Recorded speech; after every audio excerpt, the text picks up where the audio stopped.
Goa night club हादसे में मुआवजे का ऐलान कर दिया गया है। बड़ा अपडेट मिल रहा है। मृतकों के परिजनों को 2-2 लाख रुपए की आर्थिक मदद की जाएगी। हादसे में घायल हुए लोगों को 50-50 हजार रुपए की मदद मिलेगी। ऐसे में उत्तरी गोवा में नाइट क्लब में आग लगने की वजह से आपको बता दें कि भीषण अग्निकांड हुआ। 23 लोगों की मौत हुई। 4 पर्यटकों समेत 19 क्लब के कर्मचारियों की जान गई थी।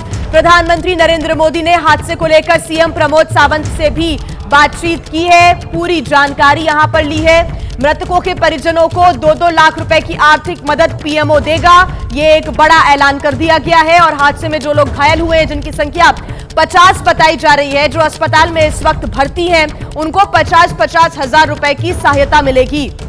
उत्तरी गोवा में नाइट क्लब में यह बड़ा हादसा हुआ। जांच लगातार की जा रही है। जो असली वजह है उसकी जांच पड़ताल पुलिस की टीम लगातार कर रही है।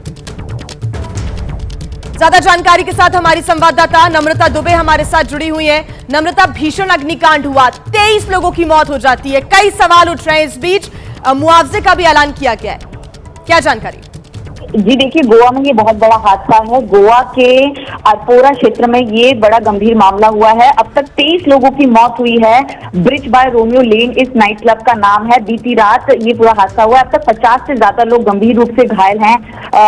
जो एक रिकवरी अमाउंट है वो भी मुख्यमंत्री और केंद्र की तरफ से घोषित किया गया है। लेकिन गंभीर सवाल खड़े होते हैं कि फायर सेफ्टी नॉर्म्स जो है इस तरह के क्लब्स में फॉलो क्यों नहीं किए जाते। 23 लोगों की मौत होना एक बहुत गंभीर मामला सामने आता है। और जिस तरह की मुख्यमंत्री की तरफ से बयान आया है कि जो लोग बाहर निकल गए वो बच गए थे, लेकिन जो लोग बचाव के चलते किचन एरिया में पहुंचे थे वो वहां पर दम घुटने से उनकी मौत हुई है।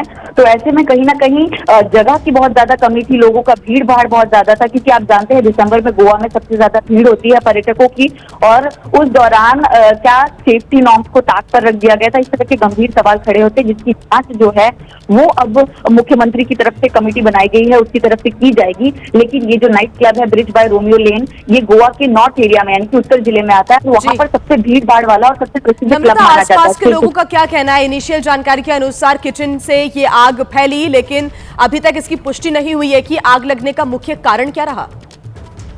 देखिए, शनिवार का जो दिन होता है यहाँ पर स्पेशल मार्केट और स्पेशल इवेंट होता है, जिसके बाद पटाखे फोड़े जाते हैं। तो पटाखों को क्या वहां पर जमा करके रखा गया था, ये एक बड़ी वजह सामने आ रही है। क्या उसके चलते आग लगी? और एक फायर शो होता है, जब जो गेस्ट होते हैं उनको खाना परोसा जाता है तो एक फायर शो किया जाता है। क्या उसके चलते आग लगी है? इन तमाम एंगल्स को देखा जा रहा है। उसके साथ साथ किचन में एलपीजी में ब्लास्ट की भी एक बड़ी वजह बताई जा रही है कि कुछ जो चश्मदीद हैं वो कह रहे हैं कि ब्लास्ट की एक आवाज उन्होंने सुनी थी, जिसके बाद अफरा तफरी मच गई। तो कहीं ना कहीं किचन में भी आग पहुंची थी। क्या किचन से शुरुआत हुई थी? तो तमाम एंगल से ये जांच की जा रही है। लेकिन पूरे मामले में सबसे दर्दनाक बात यह है कि अब तक 23 लोगों ने अपनी जान गंवाई है। मृतकों का आंकड़ा, दुखद बात यह है कि बढ़ भी सकता है, क्योंकि गंभीर रूप से लोग घायल हुए हैं। इस पूरे मामले में 19 नाइट क्लब के जो स्टाफ है उनकी भी मौत हुई है। 4 जो पर्यटक हैं, विदेशी पर्यटक हैं, उनकी भी मौत की जो जानकारी है वो फिलहाल सामने आ रही है। और स्थानीय जो निवासी हैं उनका कहना है कि उन्होंने बहुत जोरदार धमाका सुना। उनको लगा कि कोई सिलेंडर ब्लास्ट हुआ है, लेकिन जब उन्होंने आग का गुबार देखा तो तुरंत फायर ब्रिगेड को इसकी जानकारी दी, जिसके बाद पूरा मामला जो है वो उजागर हुआ। लेकिन अब इस पूरे मामले में मुख्यमंत्री की तरफ से कमेटी बनाई गई है जो इस पूरे मामले की जांच करेगी। और गोवा में ये पहला मामला नहीं है, इसके पहले भी इस तरह की घटनाएं सामने आई है, उसके बाद भी सरकार इसलिए सवाल यही उठते हैं कि कई शैक्स यहाँ पर बने रहते हैं। नॉर्थ गोवा में ज्यादातर बड़ी संख्या में लोग जाते हैं पार्टी करने के लिए, और अवैध रूप से यहाँ पर तुरंत ही नाइट क्लब्स को चलाने की जो योजना है वो बना दी जाती है बिना किसी नियमों को ध्यान में रखते हुए। तो ऐसे में प्रशासन को पहले से भी कोई कार्रवाई करनी चाहिए, ताकि क्या ऐसे हादसों का इंतजार प्रशासन करता है हर बार?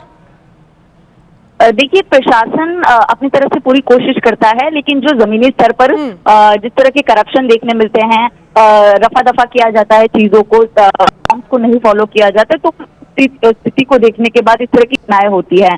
कई बार कई जगहों पर परमिशन नहीं होती है, लेकिन वहां पर भी नाइट क्लब खोलने की अनुमति दे दी जाती है। तो जिसके चलते इस तरह की घटनाएं होती हैं, क्योंकि गोवा का सबसे बड़ा जो इनकम सोर्स है वो टूरिज्म है। तो टूरिज्म को प्रमोट करने के लिए कई बार कई नियमों को पीछे भी छोड़ा जाता है, ताकि ज्यादा से ज्यादा लोग इन्वेस्ट करें, ज्यादा से ज्यादा पर्यटक आए, उनको सहूलियत मिले। तो लेकिन क्या ये लोगों की जान से ज्यादा बढ़कर है? इसको लेकर एक गंभीर सवाल जो है कहीं ना कहीं जरूर खड़ा हो रहा है। 30 लोगों की दर्दनाक मौत हुई है।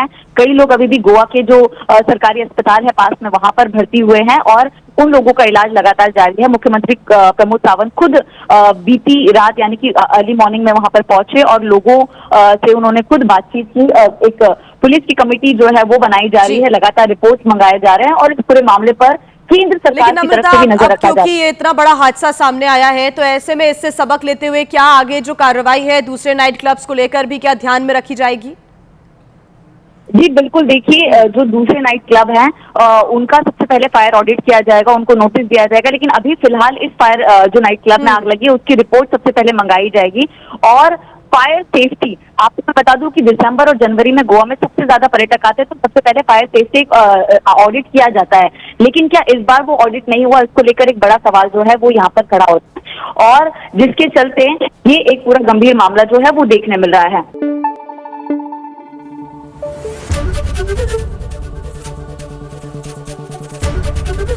एबीपी न्यूज आपको रखे आगे।